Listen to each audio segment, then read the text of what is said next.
নমস্কাৰ মৰমৰ ছাত্ৰ ছাত্ৰীসকল, তোমালোকক সকলোকে মোৰ ইউটিউব চেনেলটোলৈ স্বাগতম জনাইছোঁ। আজি মই তোমালোকক পঢ়াব গৈ আছোঁ পাঠ নং 15। পাঠ নং 15ৰ নাম হৈছে নতুন ভাৱৰ উত্থান। কেনেকৈ বিভিন্ন ধৰ্মৰ, বিভিন্ন ভাষাৰ, বিভিন্ন জাতিৰ নতুন ভাৱৰ, ভক্তিভাৱৰ উত্থান হৈছিলে, সেইটোৱে আমি ইয়াত পঢ়িম। তো এই পাঠটোত তোমালোকে কি কি পাবা সেইটো এবাৰ চাই লোৱা। বৌদ্ধ আৰু জৈন ধৰ্মৰ প্ৰৱৰ্তনৰ পূৰ্বৰ ভাৰতৰ অৰ্থ-সামাজিক আৰু ধৰ্মীয় অৱস্থাৰ থুলমূল আভাস, মহাবীৰৰ শিকনসমূহৰ লগত পৰিচিত, গৌতম বুদ্ধৰ শিকনিসমূহৰ লগত পৰিচিত, ধৰ্মীয় আচাৰ অনুষ্ঠানৰ সৰলীকৰণ কেনেকৈ ঘটিবলৈ ধৰিলে সেই বিষয়ে জানিবা। জৈন আৰু বুদ্ধৰ মতবাদৰ প্ৰসাৰৰ ব্যৱস্থাসমূহৰ বিষয়েও জানিবা। তাৰপিছত দিছে চোৱা, তোমালোকে আগৰ পাঠৰ পৰা জানিব পাৰিছা যে মহাজনপদসমূহ দিনত ভাৰতৰ ৰাজনৈতিক অৱস্থাৰ যথেষ্ট পৰিৱৰ্তন হৈছিল। আদিতে সৃষ্টি হোৱা জনপদৰ পৰা ইয়াত ক'ব বিচাৰিছে তোমালোকে আগৰ পাঠত জনপদ, মহাজনপদ এইবিলাকৰ বিষয়ে পঢ়িছা। আৰু এতিয়া আমি সেই নতুন ভক্তিভাৱৰ কথা ইয়াত পঢ়িম। কৈছে জনপদৰ পৰা ক্ৰমান্বয়ে মহাজনপদ আৰু তাৰ পৰা সাম্ৰাজ্য প্ৰতিষ্ঠা হৈছিল। ৰাজনৈতিক অৱস্থাৰ দৰে আধ্যাত্মিক দিশতো এই সময়ছোৱাত ভাৰতত বহুতো নতুন চিন্তা আৰু ভাৱধাৰাৰ সূচনা হৈছিল। এইখিনিতে এটা মন কৰিবলগীয়া কথা হ'ল যে আধ্যাত্মিক ক্ষেত্ৰৰ এই পৰিৱৰ্তন অকল ভাৰততে সীমাবদ্ধ হৈ থকা নাছিল। এইবোৰৰ ভিতৰত গ্ৰীক দাৰ্শনিকসকল, হিব্ৰু ধৰ্মযাজকসকল, চীনৰ কনফুচিয়াছ, পাৰস্য দেশৰ জোৰাষ্ট্ৰাৰ আদিসকলৰ ভাৱধাৰাই প্ৰধান। কৈছে ভাৰতত এনেবোৰ আধ্যাত্মিক ভাৱধাৰা আৰু মতাদৰ্শৰ উত্থানৰ অন্তৰালত সেই সময়ৰ কিছুমান সামাজিক অৱস্থাই অৰিহণা যোগাইছিল। মানে ভাৰতত যে বিভিন্ন ধৰণৰ আধ্যাত্মিক ভাৱধাৰা গঢ়ি উঠিছিল, তাত কি হৈছিলে, কিছুমান সামাজিক অৱস্থাৰো অৱদান আছিল। সেইটো কাৰণে বিভিন্ন সময়ত বিভিন্ন ধৰণৰ ভাৱধাৰা তাত গঢ়ি উঠিছিল। সেয়েহে এই ভাৱধাৰাবোৰৰ বিষয়ে জনাৰ আগতে ইয়াৰ উত্থানৰ কাৰণসমূহ জনাটো দৰকাৰ। সেই সময়ত ভাৰতত সামাজিকভাৱে যি নীতি নিয়ম আৰু ৰীতি নীতি প্ৰচলিত আছিল, তাক লৈ সমাজত বহুতো সংঘাতৰ সৃষ্টি হৈছিল। বুজিছানে কি কৈছে? চোৱা, কি কাৰণেনো এই সংঘাতৰ সৃষ্টি হৈছিল সেই বিষয়ে জানিবলগীয়া বহু কথা আছে। এই সংঘাতৰ বহুতো কাৰণ আছিল। প্ৰথমতে কি কাৰণ আছিল, এই যে ধৰ্মৰ মানুহৰ মাজত যে সমাজত যে সংঘাতৰ কাৰণ হৈছিল, এই কাৰণসমূহ কি? প্ৰথমতে আৰ্যসকলৰ প্ৰবল বৰ্ণভেদ প্ৰথাৰ ফলত ক্ষত্ৰিয়সকলতকৈ ব্ৰাহ্মণসকলৰ মৰ্যাদা বৃদ্ধি পাইছিল। কিন্তু কালক্ৰমত ক্ষত্ৰিয় ৰজাসকলৰ ৰাজনৈতিক, অৰ্থনৈতিক, সামাজিক আদি সকলো ক্ষেত্ৰতে ক্ৰমে শক্তিশালী হৈ উঠিবলৈ ধৰে। গতিকে ৰজাই ব্ৰাহ্মণৰ সমমৰ্যাদা দাবী কৰিছিল। ৰজাই কি কৰিছিল, কৈছে যে আৰ্যসকলৰ প্ৰবল বৰ্ণভেদ প্ৰথা আছিল। বৰ্ণ, জাতি, ধৰ্ম, বৰ্ণ মাজত এনেকুৱা এওঁ ক্ষত্ৰিয়, এওঁ বৈশ্য, এওঁ ব্ৰাহ্মণ, এনেকুৱা ভেদাভেদ আছিল। তো যাৰ বাবে ব্ৰাহ্মণসকলৰ মৰ্যাদা বৃদ্ধি পাইছিল। কিন্তু কালক্ৰমত ক্ষত্ৰিয় ৰজাসকল ৰাজনৈতিক, অৰ্থনৈতিক আৰু সামাজিক আদি সকলো ক্ষেত্ৰতে ক্ৰমে শক্তিশালী হৈ উঠিবলৈ ধৰে। গতিকে ৰজাই ব্ৰাহ্মণৰ সমমৰ্যাদাৰ দাবী কৰিছিল। তাৰ ফলশ্ৰুতিত ব্ৰাহ্মণ আৰু ক্ষত্ৰিয়ৰ মাজত সংঘাতৰ সৃষ্টি হৈছিল। দ্বিতীয়তে, বৈদিক যুগৰ শেষলৈ আৰ্যসকলৰ মাজত যাগ যজ্ঞ, পূজা পাতল, দান দক্ষিণা, বলি বিধান আদি বৃদ্ধি পোৱাৰ উপৰি ই অধিক জটিল প্ৰথাত পৰিণত হৈছিল। এনে জটিল ধৰ্মীয় ক্ৰিয়া কৰ্মই সৰ্বসাধাৰণ মানুহক বাৰুকৈ অসন্তুষ্ট কৰি তুলিছিল। কিয়নো সৰ্বসাধাৰণ মানুহে বেদ, উপনিষদ আদিৰ অৰ্থ নজনাকৈ দান দক্ষিণা দিব লাগিছিল আৰু নিজৰ পোহনীয়া জীৱ-জন্তুক বলি হিচাপে আগবঢ়াব লাগিছিল। ইয়াৰ পৰিৱৰ্তে তেওঁলোকে সহজ সৰল উপায়েৰে ধাৰ্মিক জীৱন যাপন কৰাটোহে চিন্তা কৰিবলৈ ধৰে। তৃতীয়তে, অৰ্থ সামাজিক পৰিৱৰ্তনৰ লগে লগে নগৰ চহৰৰ বিস্তাৰ, ব্যৱসায় বাণিজ্যৰ প্ৰসাৰ, নানা কাৰিকৰী লোকৰ সংখ্যা বৃদ্ধিয়ে সমাজত নতুন চিন্তাধাৰা আনি দিছিল। ফলত মানুহৰ মনত নতুন মৌলিক চিন্তাধাৰাৰ সৃষ্টি হোৱাৰ লগতে ধৰ্মীয় আৰু সামাজিক সচেতনতা বৃদ্ধি পাইছিল। বুজি পাইছেনে ছাত্ৰ ছাত্ৰীসকল? এই প্ৰথম, দ্বিতীয়, তৃতীয় সামাজিক সংঘাতৰ কাৰণসমূহ তোমালোকে নোট কৰি ৰাখিবা। এইবিলাকৰ পৰা তোমালোকৰ প্ৰশ্ন হ'ব পাৰে। নেক্সট মই ইয়াৰ পৰা অলপ পঢ়াই দিছোঁ চোৱা। কৈছে যে ক্ষত্ৰিয় কুলত জন্ম হোৱা দুগৰাকী মনীষী হ'ল যথাক্ৰমে জৈন ধৰ্মৰ প্ৰৱৰ্তক বৰ্ধমান মহাবীৰ আৰু বৌদ্ধ ধৰ্মৰ প্ৰৱৰ্তক কোন? গৌতম বুদ্ধ। তোমালোকৰ প্ৰশ্ন হ'ব পাৰে যে জৈন ধৰ্মৰ প্ৰৱৰ্তক কোন আছিল? তেতিয়া তোমালোকে ক'বা বৰ্ধমান মহাবীৰ। আৰু বৌদ্ধ ধৰ্মৰ প্ৰৱৰ্তক কোন আছিল? তেতিয়া তোমালোকে ক'বা গৌতম বুদ্ধ। এতিয়া এই ধৰ্ম দুটাৰ উত্থান আৰু প্ৰচাৰৰ বিষয়ে কিছু কথা আলোচনা কৰা যাক। বৰ্ধমান মহাবীৰ। খ্ৰীষ্টপূৰ্ব ৬ষ্ঠ শতিকাত ভাৰতত জৈন ধৰ্মৰ উত্থান হৈছিল। জৈন ধৰ্মৰ ধ্যান ধাৰণা বা ভাৱধাৰাবোৰ বহু আগৰে পৰাই আৰম্ভ হৈছিল। জৈন প্ৰবাদ মতে ২৪জন তীৰ্থংকৰ বা ধৰ্ম প্ৰচাৰকে জৈন ধৰ্মৰ কথাবোৰ প্ৰচাৰ কৰিছিল। তেওঁলোকৰ প্ৰথমগৰাকীৰ নাম আছিল ঋষভ আৰু শেষগৰাকী তীৰ্থংকৰ আছিল বৰ্ধমান মহাবীৰ। এই প্ৰথম আৰু শেষৰ দুইজনৰ নাম মনত ৰাখিবা। মহাবীৰৰ দিনতে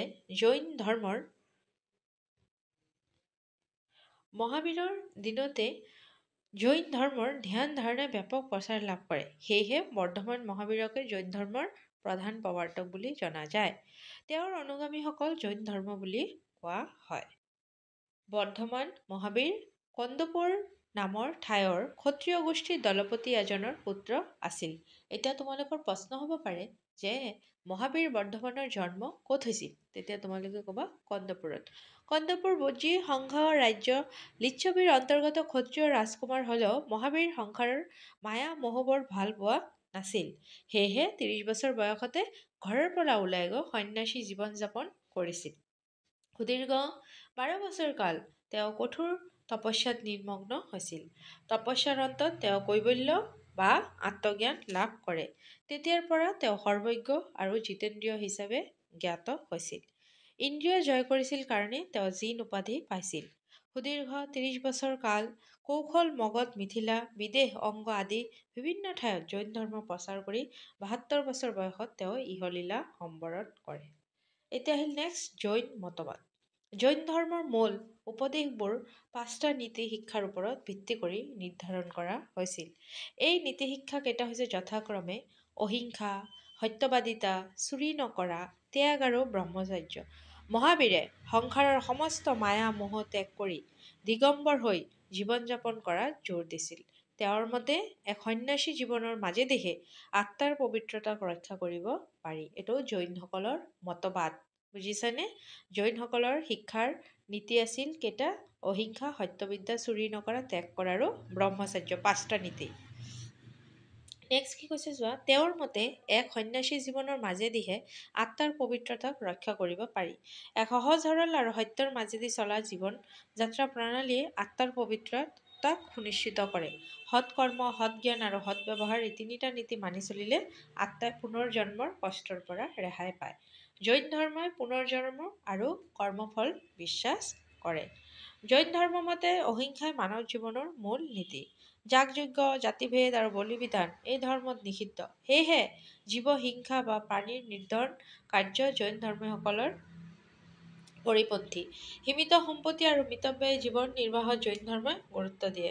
এই ধৰ্মত দীক্ষিত প্ৰায়বোৰ লোকেই বেহা বেপাৰ কৰি জীৱিকা নিৰ্বাহ কৰে। জৈন ধৰ্মৰ নীতি নিয়মবোৰ কঠোৰ আছিল বাবে সেইবোৰ পালন কৰাটো সাধাৰণ লোকৰ বাবে কষ্টকৰ আছিল। সেয়েহে পৰৱৰ্তী কালত শ্বেতাম্বৰ নামেৰে জৈনসকলৰ আন এটা শাখাৰ সৃষ্টি হৈছিল। আনহাতে মহাবীৰৰ অনুগামীসকলক দিগম্বৰ নামে খ্যাত আছিল। বুজি পাইছানে? যিসকলে জৈন ধৰ্মৰ আছিল তেওঁলোকে হৈছে শ্বেতাম্বৰ আৰু যিসকলে মহাবীৰৰ আছিল অনুগামী তেওঁলোকে হৈছে দিগম্বৰ। তথাপি প্ৰায় ১০০ বছৰ ধৰি ভাৰতৰ বিভিন্ন প্ৰান্তত বিশেষকৈ উত্তৰ ভাৰত, গুজৰাট, তামিলনাডু, কৰ্ণাটক আদিত এই ধৰ্ম বিস্তৃত লাভ কৰিছিল। মহাবীৰৰ বাণীসমূহ কিছু বছৰ ধৰি মৌখিকভাৱে জনসাধাৰণৰ মাজত প্ৰচলিত হৈছিল। পৰৱৰ্তী কালত মহাবীৰৰ বাণীসমূহক সৰ্বসাধাৰণ মানুহে বুজিব পৰাকৈ প্ৰাকৃত ভাষাত লিখা হৈছিল। বুজি পাইছে ছাত্ৰ-ছাত্ৰীসকল? ইয়াত প্ৰশ্ন হ'ব পাৰে যে মহাবীৰৰ বাণীসমূহ কি ভাষাত লিখা হৈছিল? তোমালোকে ক'বা প্ৰাকৃত ভাষাত। নেক্সট কৈছে মহাবীৰৰ বাণীসমূহৰ পৰৱৰ্তী কালত ১৪টা খণ্ডত সংগ্ৰহিত কৰা হৈছিল। এইবোৰক পূৰ্ব বোলা হয়। গৌতম বুদ্ধ। নেক্সট কপিলবস্তু নামৰ এখন ৰাজ্যৰ ৰাজ পৰিয়ালত গৌতম বুদ্ধৰ জন্ম হৈছিল। তেওঁৰ ল'ৰালি কালৰ নাম আছিল সিদ্ধাৰ্থ। সিদ্ধাৰ্থ সৰুৰ পৰাই চিন্তাশীল আছিল। গৌতম বুদ্ধৰ ল'ৰালিকালৰ নাম কি আছিল? সিদ্ধাৰ্থ। বুজিছা? গতিকে ৰাজকাৰেঙৰ লাহ বিলাস শোক সম্ভোগ তেওঁক সুখী কৰিব পৰা নাছিল। মাত্ৰ 29 বছৰ বয়সত ৰাজকুমাৰ সিদ্ধাৰ্থ এদিন মাজৰাতি পুত্ৰ পৰিবাৰক এৰি মানুহৰ সুখ শান্তিৰ উপায় বিচাৰি ঘৰৰ পৰা ওলাই আহিল। অৱশেষত বোধগয়া নামৰ ঠাইত তপস্যা কৰি দিব্যজ্ঞান লাভ কৰে। বুজি পাইছা ছাত্ৰ ছাত্ৰীসকল? ইয়াত প্ৰশ্ন হ'ব কিন্তু গৌতম বুদ্ধই কোন ঠাইত তপস্যা কৰিছিল? বোধগয়াত। বোধগয়াত তপস্যা কৰিছিল। তাৰপিছত তেতিয়াৰ পৰা সিদ্ধাৰ্থ বুদ্ধ আৰু পৰম জ্ঞানী বুলি খ্যাত হৈছিল। তেওঁ সকলো জীৱৰ প্ৰতি দয়া অহিংসা আৰু সমাজৰ ভেদভাৱ পাহৰি কেনেকৈ এক শুদ্ধ জীৱন যাপন কৰিব পাৰি সেই কথা মানৱ জাতিক কিন্তু জনালে। বুদ্ধদেৱে সদায় মানুহক শিকাইছিল যে কেনেকৈ আমি জীৱক প্ৰেম কৰিব লাগে, অহিংসা বাদ দিব লাগে, সমাজৰ পৰা ভেদাভেদ বাদ দিব লাগে, সেইটো বুদ্ধদেৱে আমাক শিকাব বিচাৰিছিলে। সেই মতবাদ পৰৱৰ্তী কালত বৌদ্ধ মতবাদ নামেৰে সমগ্ৰ বিশ্বত জনাজাত হ'ল। বৌদ্ধ মতবাদসমূহ অনুসৰণ কৰা লোকসকলে বৌদ্ধ ধৰ্মাৱলম্বী লোক হিচাপেও জনা যায়। বুজি পাইছা? এই জানি থোৱা অহা কথাখিনিও ভেৰি ইম্পৰ্টেণ্ট। বুদ্ধদেৱৰ পিতৃৰ নাম শুদ্ধোধন আৰু মাতৃৰ নাম মায়াদেৱী। পত্নীৰ নাম গোপা বা যশোধৰা আছিল। যিজোপা আহঁত গছৰ তলত সিদ্ধাৰ্থ দিব্যজ্ঞান লাভ কৰিছিল সেই গছজোপা বোধিধ্ৰুম বৃক্ষ বুলি জনাজাত হৈছিল। কি বৃক্ষ? বোধিধ্ৰুম। দিব্যজ্ঞান ক'ত কৰিছিল? তোমালোকে এইটো আগতে পাইছা যে দিব্যজ্ঞান লাভ কৰিছিল যিজোপা গাছ, সেই গছজোপাৰ নাম হৈছে কি? বোধিধ্ৰুম। আৰু কোন ঠাইত তেওঁ হেৰি কৰিছিল দিব্যজ্ঞান? বোধগয়াত তেওঁ দিব্যজ্ঞান লাভ কৰিছিল। কুশী বা কুশীনাৰায়ণ নামৰ ঠাইত 80 বছৰ বয়সত বুদ্ধদেৱৰ মহাপৰিনিৰ্বাণ হয়। কোন জেগাত? কুশী বা কুশীনাৰায়ণ নামৰ ঠাইত। গৌতম বুদ্ধৰ জন্ম, বুদ্ধ প্ৰাপ্তি আৰু মহাপৰিনিৰ্বাণ বহাগ মাহৰ পূৰ্ণিমা তিথিতে ঘটিছিল। সেয়েহে বহাগ মাহৰ পূৰ্ণিমাৰ দিনটো সমগ্ৰ বিশ্বই বুদ্ধ পূৰ্ণিমা দিন হিচাপে পালন কৰে। বুজি পাইছাতো কি কৈছো? এতিয়া আমি আগতে জৈন মতবাদ পঢ়িছো মহাবীৰৰ, এতিয়া আমি বৌদ্ধ মতবাদ সম্বন্ধে পঢ়িম। ঠিক আছে? চোৱা, কৈছে গৌতম বুদ্ধই পৰম জ্ঞান লাভ কৰি জনসাধাৰণৰ মাজত যি বাণী মতবাদ প্ৰচাৰ কৰিছিল সেইবোৰ অতি সৰল আৰু সাধাৰণ শ্ৰেণীৰ মানুহৰ বাবে উপযোগী আছিল। তেওঁ কৈছিল যে এটা ভাল জীৱন যাপন কৰিবৰ বাবে বলি বিধান বা যাগ যজ্ঞৰ প্ৰয়োজন নাই, জাতি ভেদ প্ৰথাৰো কোনো প্ৰয়োজন নাই। সৎ পথত থাকি এটা সহজ সৰল জীৱনতে মানুহে সুখ শান্তি লাভ কৰিব পাৰে। সেই উদ্দেশ্যে তেওঁ 4টা মহৎ সত্যৰ কথা কৈছিল। পৃথিৱীখন দুখময়, মানুহৰ আশা আকাংক্ষাৰ পৰা দুখ উৎপত্তি হয়। আশা আকাংক্ষা দমন কৰি ৰাখিলে মুক্তি সম্ভৱ হয়। সেই মুক্তিৰ বাবে অষ্টাংগিক মাৰ্গ বা 8টা পথ অনুসৰণৰ প্ৰয়োজন আছে। এই অষ্টাংগিক মাৰ্গৰ উপৰি তেওঁ কিছুমান নৈতিক উপদেশ দাঙি ধৰিছিল। এই উপদেশবোৰ তেওঁৰ ধৰ্মমতৰ এক অংশ আছিল। হিংসা, বিদ্বেষ, ব্যভিচাৰ, মদ্যপান আৰু মিছা কথা কোৱাৰ পৰা দূৰত থকাৰ কথা তেওঁ কৈছিল। বুদ্ধৰ মতে এই নীতিসমূহ মানি চলিলে মানুহৰ জীৱন সুন্দৰ হোৱাৰ উপৰি নিৰ্বাণ লাভৰ বাট মুকলি হয়। অষ্টাংগিক মাৰ্গ যে ক'লো, এই অষ্টাংগিক মাৰ্গসমূহ তলত দিছে। কি কি চোৱা? সৎ চিন্তা, সৎ সিদ্ধান্ত, সৎ বাক্য, সৎ আচৰণ, সৎ কৰ্ম, সৎ চেষ্টা, সৎ স্মৃতি, সৎ ধ্যান। এই 8টা হৈছে অষ্টাংগিক মাৰ্গ। নেক্সট তোমালোকক অলপ ইয়াৰ ত্ৰিপিটকটো দেখিছানে? সেইটো অলপ ইম্পৰ্টেণ্ট আছে যে বুদ্ধদেৱৰ এই মতবাদসমূহে সমাজক নিকা কৰি ৰাখে, বন্ধুত্বপূৰ্ণ ভাৱ গঢ়ি তোলাৰ উপৰি জাতিভেদ প্ৰথাৰ ভেদাভেদৰ পৰা মানুহক মুক্তি দিছিল, মানুহৰ নৈতিক আচৰণ বৃদ্ধি কৰি এক সহজ সৰল জীৱন যাপন কৰিবলৈ অনুপ্ৰাণিত কৰিছিল। সৰ্বসাধাৰণ মানুহে বুজিব পৰাকৈ বুদ্ধৰ এই বাণীসমূহ মৌখিকভাৱে পালি ভাষাত প্ৰচাৰ কৰা হৈছিল। কোন ভাষাত? পালি ভাষাত। বুদ্ধদেৱৰ মৃত্যুৰ পাছত তেওঁৰ শিষ্যসকলে এই বাণীসমূহ সংগ্ৰহ কৰি পুথিৰ আকাৰত প্ৰকাশ কৰিছিল। ইয়াক ত্ৰিপিটক নামেৰে জনা যায়। কি নামেৰে জনা যায়? ত্ৰিপিটক নামেৰে জনা যায়। ত্ৰিপিটক বৌদ্ধ ধৰ্মৰ মূল ধৰ্ম পুথি। ত্ৰিপিটক পালি ভাষাত ৰচিত হৈছিল। বৌদ্ধ ধৰ্মৰ উপাসকসকলৰ পাছলৈ 2টা ভাগত বিভক্ত হৈছিল। এই ভাগ 2টা হ'ল হীনযান আৰু মহাযান।